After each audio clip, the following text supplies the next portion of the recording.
Good morning po sa inyong lahat. And then, God bless po. It's Saturday. Nakatapos ko lang maglinis-linis.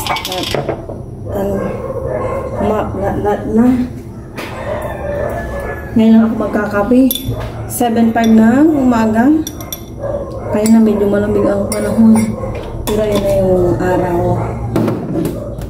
Sayang maaga din nagising. Nasa taas. Pinaglalaroan na naman niya yung kanyang mga piso-piso. May mga piso-piso yan na nalagayan ng niya, coin purse. Lagyan nilalaro. Then may piggy bank din po si Aya. Nilalagyan ko siya ng 10, 5. Yun lang kasi yung 20. Iwan ko ba tapos parang nangingitim yung 20 pesos pag nilalagay sa niya, piggy bank.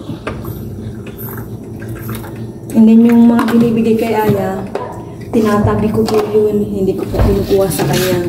May wallet po siyang pang papel. Iba rin yung pang barya niya. As in, yung mga binibigay po talaga sa kanila, yung mga binibigay niyo po, nakasip po yun kay Aya. Manghihingi lang sa akin yan kapag ilalagay niya sa kanyang wallet. Hindi naman siya manghihingi ng kung anong ibibili niya. Ganun po siya. Parang kagabi. Ay kahapon pala, nung bago kami magpahinga, nag-ayos ako ng mga mga pang budget, inaayos ko na. Tapos kinuha niya rin yung wallet niya. Lagyan ko daw, so binigyan ko naman. Kapit po tayong lahat. Kuha ng biskwit. Yan, halika na!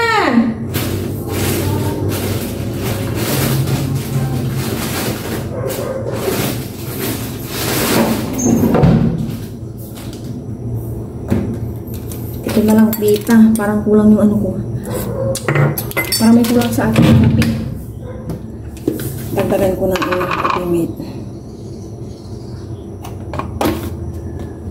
Saya talaga sa school. Hindi ko sinasanay-sanay na bili. Lalo na sa kantin. Bali yung dala lang niyang pera is pamasahe talaga.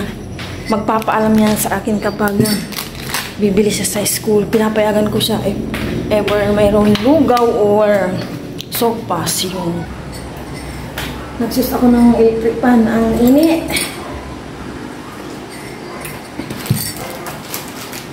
Ayan, kapi-kapi at biskuit po tayong lahat. Lang yung breakfast namin. Hindi ko alam kung aalis kami ni Aya ngayon or hindi. Dadalawang isip ako.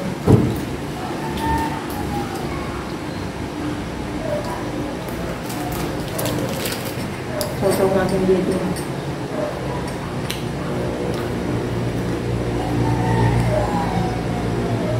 Yeah!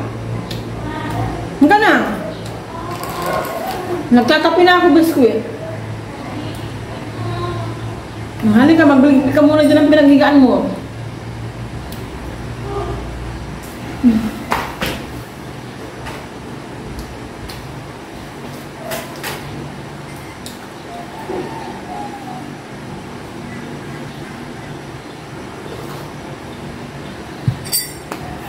May pinapabili sa akin si Aya na yung nasira yung kanyang fan, nalaglag niya.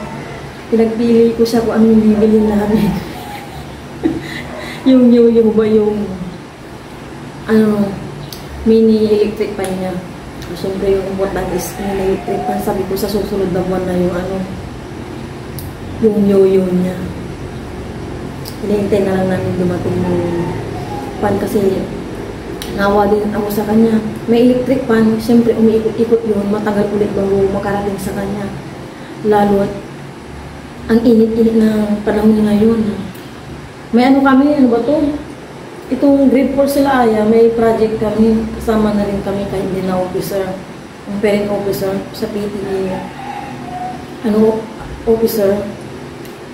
Kaya lang, pambili ng siguro wall fan or ceiling fan, hindi pa nabubuo, kulang pa. Yung ba kasi, hindi pa nagbibigay. Siguro busy o nakakalimutan, gano'n.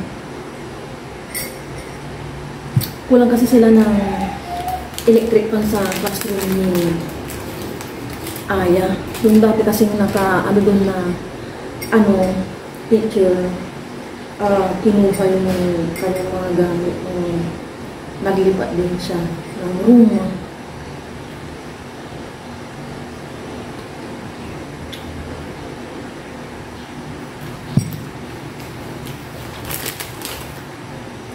Good morning everyone. Ngayon po alis po kami ni Mama. Pupunta po kami ng bayan. Bibili lang po kami ng yung mga konting mga sibuyas gano'n.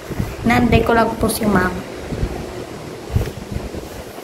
Antay-antay. Nakapag-breakfast na rin po kami ni Mama. Tapos na rin po kaming maligo. Kaya kunin mo itong payong niya. Nakauwi na kami. Aya. Yaris mo to yan. Pag mo, nakapagsalang na ako ng kanin. Prito na lang siguro ako ng kanin tsaka mabuwas na lang ng dilata. Hinayon ang magiging ni Aya. And ito bawang sibuyas, luya. Eh, pinunta lang kami ni Aya. May dinaan na rin. Ito kami mga binibili.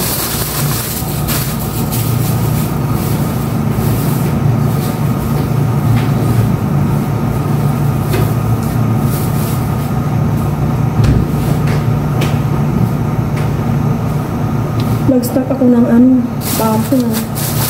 Ito pang hotcake. Crispy fry, bitchin. Ito pang yeah. Lagay mo na to sa CR, anak. Tapos ito, lagay mo sa hagdan, Lagay ko na ito kaya.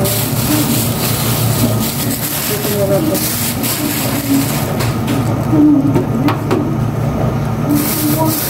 Pinipin ko muna itong sigasan namin ni Aya.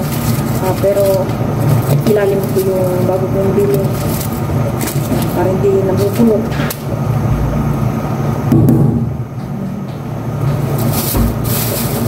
Yung bawang. Saan yung ilalagay ko sa CR? Ito, unahin mo muna yung sa CR. Tapos hagdan lang yan kasi pagkatapos ko dito, akit ako. Alaon, hindi ko nakitang maigil yung napili ko. Lumubog na pala. Kapiranggot lang yung binili kong luya. 10 pesos daw. Kasi baka tumugulang at hindi ko naman gagamitin agad-agad. Ini-start ko lang para if ever na kailangan ng may luya, yung upo-sipon, gano'n, may stock ako. Ito pa nito. So ito, Wala na akong gagawin. hindi siya masyadong napuno. Ha? Wala na akong gagawin. Upo ka lang dyan, anak, pahangin ka. Hindi, mamaya muna. Di ba yung hindi muna, yung sa school mo, hindi muna guhitan maigi. Guhitan mo yun, anak. Check mo yung bag mo. Ito bitchin na. Ano to, ipang tumas. Ang tumas ko na ganito. Wala naman kami inang Nang magkalasa lang.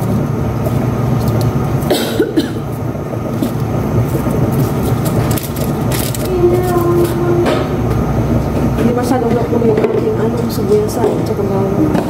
Pero okay lang yan. Ito sa may kasa.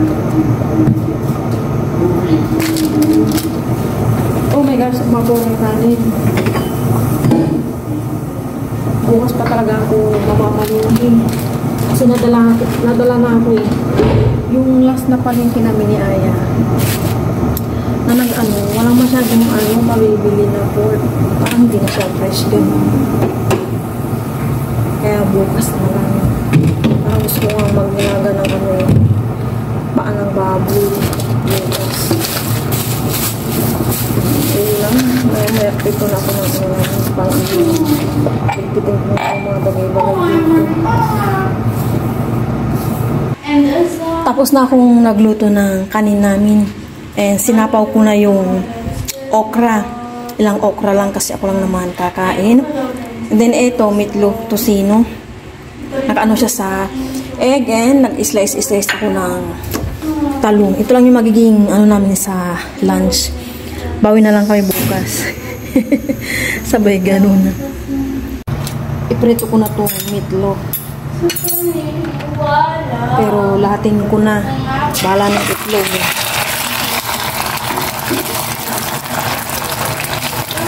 Yan, sabay-sabay na.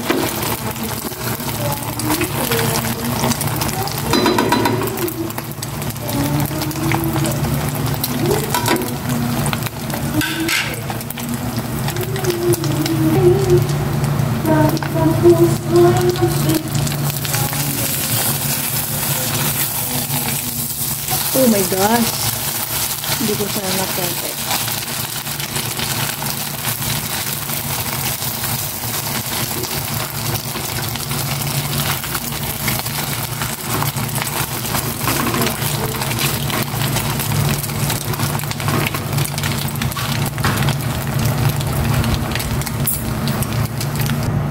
Iprito ko naman na itong talong, tapos na yung meatloaf.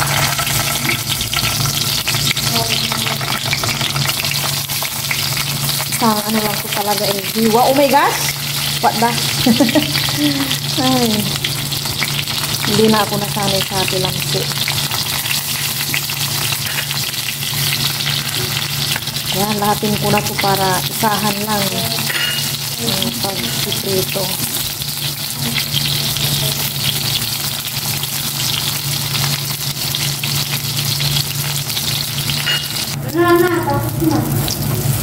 Natutong na ito, oh.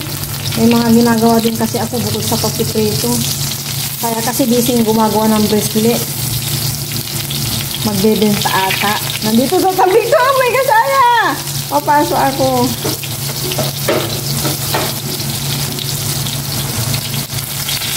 Marumi ang kamay, Aya, ah. Huwag kang hawak-hawak dyan. Ayun po si Aya, oh. Huli! Huli! Gutom na. Talagang magutom na po kasi si Aya milk lang kanina yung biskuit.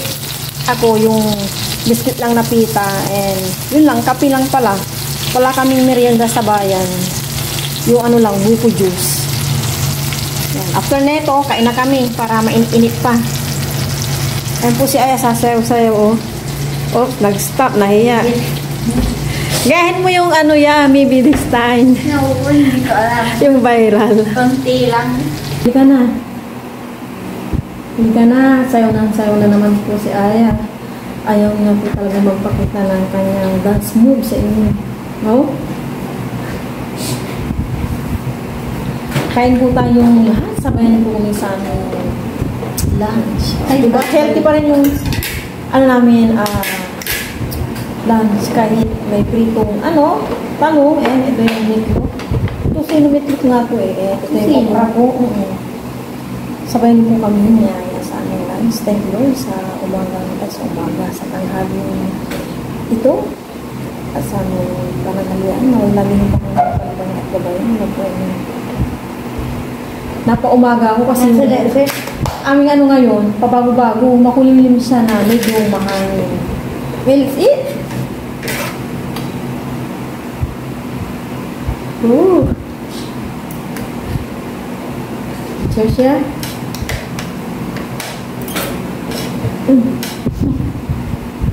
Cheers, thank you Lord. Unang sopa na po sa inyo, kayong papinahan.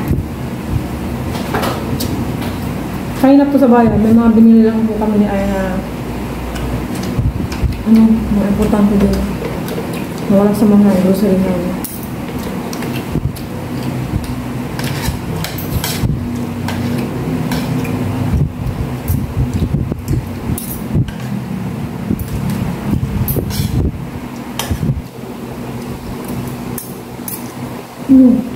Yung isa ko sasakitan mo.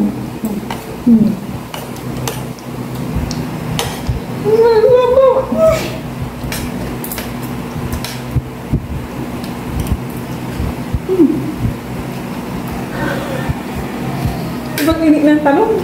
So, kasi kumain na po talaga kami agad after ko nag-luto.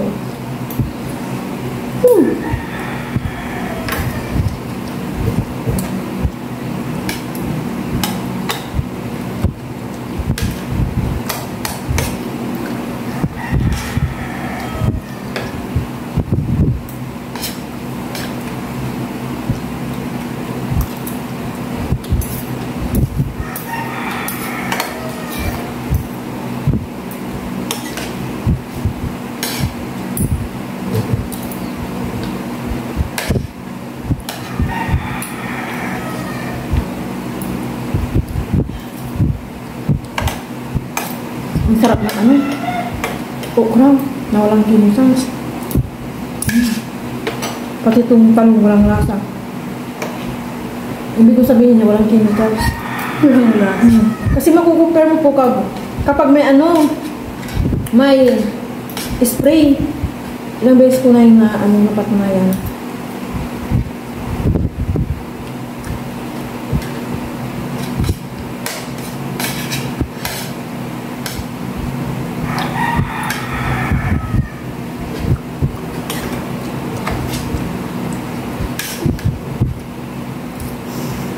Yun o. Ang sarap ng talong.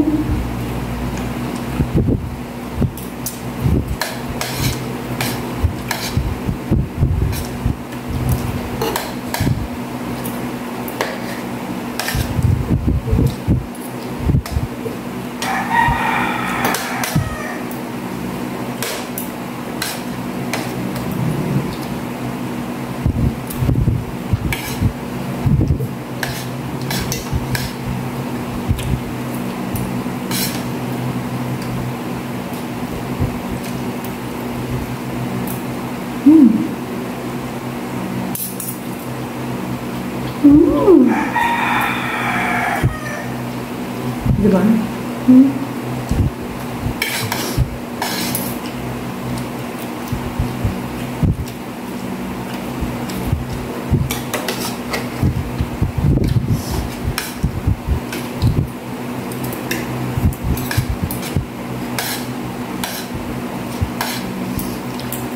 Sarap ng talong ngayon, ma. Parang kakaiba. Saan mo ba yun na yung talong? Kuha ko sa farm.